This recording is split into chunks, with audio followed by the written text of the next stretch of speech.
Everyone, সবাই কেমন আছো? আশা করি সবাই ভালো আছো। তো চলো আজকে আমি চিকেন ভর্তা বানাচ্ছি। দেখিয়ে নিই চিকেন ভর্তা কিভাবে বানাবো।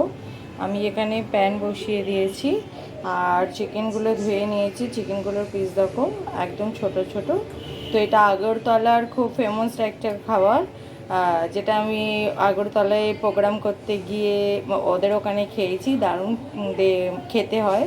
ওরা এইটা আর শুটকি মাছ ওদের ওখানে সব থেকে ফেভারিট। তো চলো রেসিপি, বেশি কথা না বলে রেসিপিটা তোমাদের দেখিয়ে দিই। তো আমি একটা প্যান নিয়ে নিয়েছি। তো প্যানের মধ্যে আমি এই মাংসগুলো একটু ভেজে নেব হালকা, যেরকম আমরা তন্দুরি চিকেন যেরকম ফ্রাই করি সেইভাবে হালকা আমি একটু ফ্রাই করব।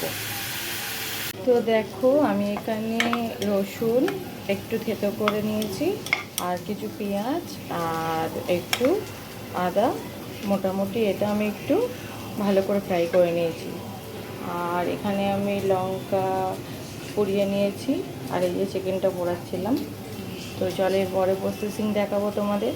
আর এর মধ্যে আমি এই চিকেনগুলো দিয়ে দিচ্ছি। তো এবার 2-4টে কাঁচা লঙ্কা দেবো, যেহেতু শুকনো লঙ্কা দেবো। এটা ততক্ষণ একটু ফ্রাই হোক। লঙ্কাগুলো আমি এইভাবে ভেঙে ভেঙে দেবো।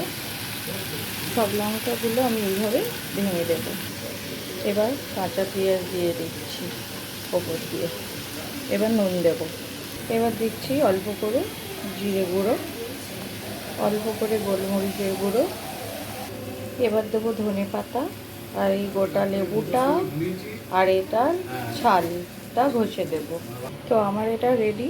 এবার আমি উপর থেকে লেবুর রস ছড়িয়ে দিচ্ছি আর এই লেবুটা আমি ঘষে দেব। রেডি।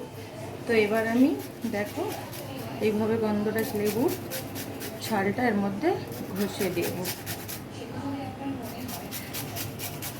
খুব সুন্দর একটা ফ্লেভার আসবে। দেখো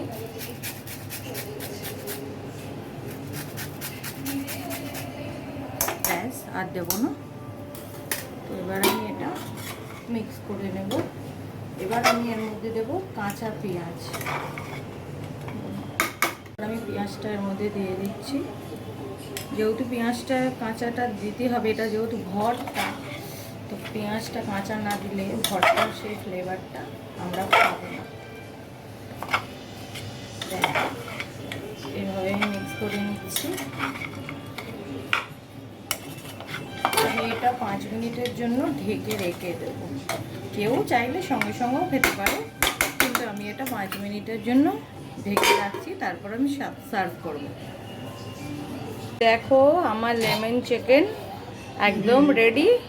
দেখো এইভাবে তোমরা বানিয়ে খেয়ে দেখবে, এটা খুব ভালো খেতে লাগে। এটা আমি যেহেতু বললাম আগরতলায় শো করতে গেছিলাম, সেখানকার একটা খুব ফেমাস ডিশ।